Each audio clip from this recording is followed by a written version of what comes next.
Bien amigos, ya estoy de regreso en este segundo segmento de Carros OK en la radio. Soy Juan Tábara Valladares de Carros OK y vamos a seguir hablando más de vehículos eléctricos. Concepto e historia es el primer segmento en el que estuve comentando en el primer segmento. En ese segundo segmento he dicho que voy a hablar de ventajas y desventajas o inconvenientes de los vehículos eléctricos. Sin embargo, antes de entrar directamente a evaluar las ventajas y las desventajas, hay que tomar en cuenta un poquito más de la historia del vehículo eléctrico para que ustedes, amigos que escuchan el programa, sepan exactamente cómo es que ha ido evolucionando el vehículo eléctrico. Comentaba en el primer segmento que el vehículo eléctrico se dejó prácticamente de lado por el tema de la tecnología. Al inicio se pensó que podía avanzar rápidamente, pero sin embargo la gasolina que derivada del petróleo todavía era barata y eso tomó impulse, más o menos hizo que el vehículo a combustión avanzara más y se dejó prácticamente de lado el vehículo eléctrico. Sin embargo, nuevamente se volvió a revisar el vehículo eléctrico y sus posibilidades de desarrollarlo porque la crisis del petróleo que se originó en 1973 prácticamente hizo que renaciera el interés por la fabricación del vehículo eléctrico. Esto fue más o menos a partir de 1970 y 1980, una década en la que la comercialización se empezó a ver de tal forma que se hiciera masivo el vehículo, lograra escenario, pero lamentablemente todavía no logró ese impacto a nivel global. Todavía la industria aún no estaba preparada, como ahora no está todavía preparada. Alguna parte de Europa y otra parte de Japón y Estados Unidos no están preparados realmente para el embate de lo que está generando en este caso China, que es la otra parte que voy a hablar en uno de los segmentos de este programa. Entonces, la crisis del petróleo no generó en 1973, es decir, en una década, no generó ese impacto que hubiera llevado a que el vehículo eléctrico se posicionara como más importante que el vehículo a combustión y lograra avanzar. Lamentablemente, repito, por problemas de la tecnología en las baterías. La tecnología en las baterías, eso fue, digamos, el freno para que avanzaran. El hecho de tener la batería todavía una capacidad limitada en la duración, que eso se traduce en la cantidad de kilómetros que uno puede recorrer, o sea, la autonomía que puede tener la batería todavía era muy pobre. Ha seguido siendo muy pobre hasta pocos años de este siglo XXI, en donde ya la cosa se pone mucho más dinámica y ya esto ya lo van viendo como algo que va a golpear muchísimo a quienes no estén preparados para este escenario. Entonces, fíjense ustedes cómo la preocupación que estaba centrada básicamente en el incremento de los precios del petróleo, eso era lo que llevaba a que se mirase el vehículo eléctrico como algo interesante para desarrollarlo. Y sobre todo por el tema de la reducción de los efectos que genera la contaminación ambiental, lo que se conoce como gases de efecto invernadero. Entonces esto ha ido cambiando de acuerdo a cada gobierno, cada país que quiso impulsar la tecnología eléctrica en los vehículos, tanto gobiernos nacionales como locales en cada país fabricante fueron estableciendo en algunos casos algunos incentivos para los vehículos eléctricos y los vehículos híbridos e enchufables. Y esto es por lo que hace que, por ejemplo, China avance, que avance Estados Unidos, que avance Europa, que avance incluso en América Latina, Colombia, que a través de la reducción de los impuestos, en algunos casos exoneración muy grande, para que el vehículo eléctrico avance en su comercialización, además obviamente de su fabricación. En el momento que se fabrique el vehículo, si este vehículo tiene costos muy altos, lamentablemente no se va a poder comercializar. Entonces, básicamente, el tema viene por ese lado, el costo que representa el vehículo como costo total todavía era muy caro y sigue siendo caro para aquellos países donde no se establecen políticas públicas que lleven a exonerar de impuestos para que sea mucho más barato, para que aquellos países que son dependientes de petróleo no sufran el impacto de importar petróleo, que cada vez es más caro.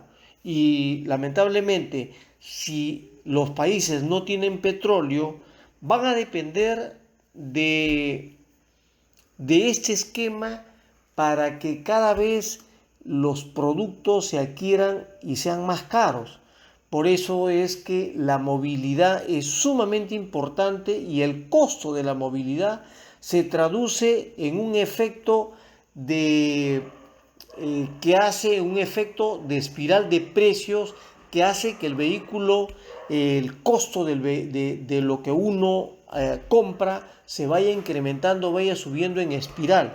Entonces aquí hay que tomar muchísimo en cuenta esto y cómo es que se modifica para que el vehículo eléctrico maximice su comercialización y se haga masivo el vehículo. Para que el vehículo avance, han tenido que introducirse, además de cambios en las legislaciones tributarias, es decir, en reducciones de impuestos, han tenido que introducirse muchos cambios tecnológicos para que el mercado de este tipo de vehículos tenga un avance totalmente diferente.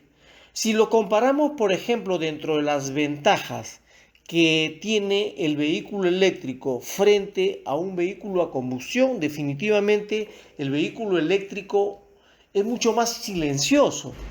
Es más silencioso, esto ayuda a que el vehículo también no se genere contaminación acústica, que es lo que hace que, por ejemplo, cuando uno sale, el ruido genera afectaciones en los sentidos. Cuando uno escucha ruido, hay gente que es muy sensible al ruido y eso degenera también en problemas de salud. Por lo tanto, el movimiento, el simple movimiento de traccionar un vehículo, las ruedas traccionan, avanzan y el hecho de frenar continuamente, ustedes se suben a un ómnibus en países donde todavía hay vehículos antiguos, hay vehículos viejos y se van a dar cuenta que cuando frena ese vehículo de servicio público prácticamente se come toda la llanta y los frenos hacen que ese sonido estridente nos termine afectando. Por eso que una de las ventajas del vehículo eléctrico se traduce en que sea más silencioso.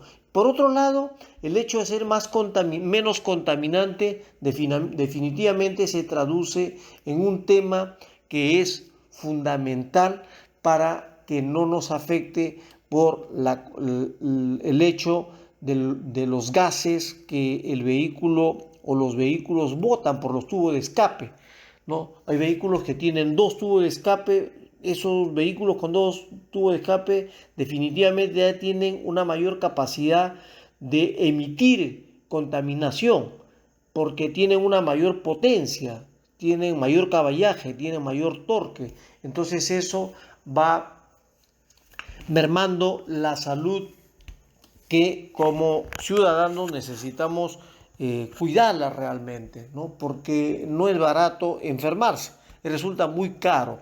El otro tema es que, por ejemplo, una de las ventajas como país es que reduce la cantidad de importaciones de petróleo. Ya un país que no tiene, ya no tendría que depender de petróleo, tendría que trabajar mucho la parte de su energía por el lado de la electricidad, porque el vehículo eléctrico es enchufable y al ser enchufable, entonces vamos a tener que usar el vehículo, conectarlo a una red eléctrica y entonces vamos a poder ahorrar muchísimo.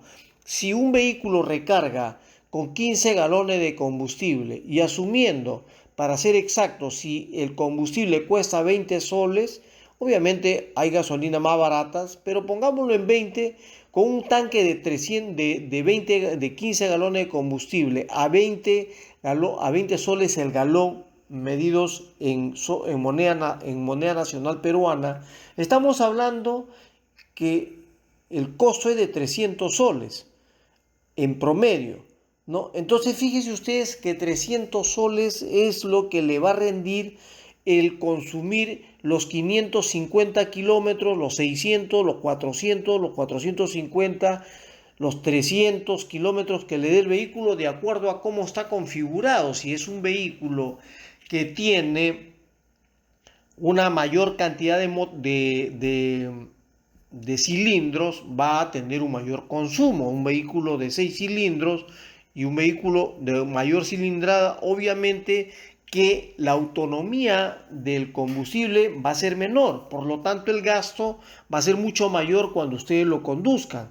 Entonces, en lugar de darle una autonomía de 500, de 600 kilómetros u 800 kilómetros, van a ver ustedes su bolsillo perforado porque solamente le va a dar 300 o 250 o 200 kilómetros para el caso, por ejemplo, de vehículos con motores de 8 cilindros, motores 6.000, 5.500 centímetros cúbicos, que son carísimos realmente. Entonces la gente se compra un vehículo de este tipo y prácticamente lo guarda porque es como un juguete, ¿no? Lo guarda y lo usa de vez en cuando.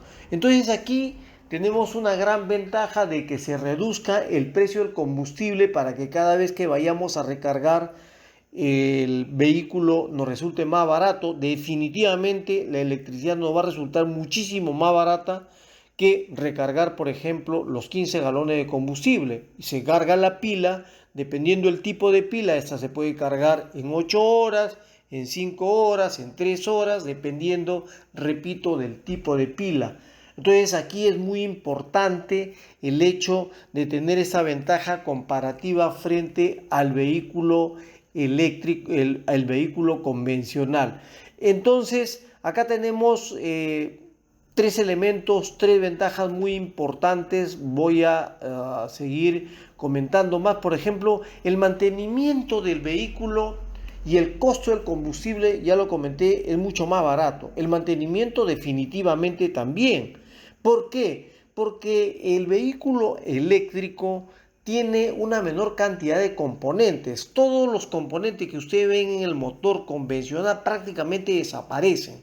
Solamente se queda, digamos, la pila, que es la estructura que soporta al vehículo y en conclusión lleva a que el vehículo sea más económico, porque ya no vamos a tener que hacer mantenimiento de muchas cosas. Se eliminan, por ejemplo, los aceites, el radiador desaparece, es decir, ya no vamos a tener que usar el refrigerante que siempre usábamos para el caso de tener que colocarle al radiador. Ya no vamos a tener que usar la batería convencional que nos durará solamente año y medio, 2 años o 3 años, dependiendo de la marca y el tipo de batería que le pongamos al vehículo. Desaparecen todos esos cables. Desaparece, por ejemplo, los aceites, ya no van a tener, ya no tienen aceites. Entonces, fíjense ustedes que un mantenimiento va a resultar totalmente mucho más barato. Por otro lado, el hecho de ser mucho más eficiente y tener un par motor máximo, llevado al máximo ese par motor, que estoy refiriéndome aquí al torque, ¿no? Aquí a partir de 0 revoluciones digamos, hay una ausencia de marchas, pues ya no hay que estar haciendo, digamos, a tener un vehículo que vaya cambiando de marcha hacia una o hacia otra, y ya aquí, digamos, lo único que funciona es la parte de la velocidad, ¿no? Ya pasa directamente. Entonces acá fíjense ustedes el nivel de economía que vamos a tener con los vehículos eléctricos, y sobre todo que son mucho más eficientes. Si ustedes, por ejemplo, hacen digamos, el match con un vehículo convencional que tiene una caja mecánica, el pase de un cambio primera a segunda, tercera o cuarta tiene cierto retardo. Lo mismo ocurre con el vehículo automático.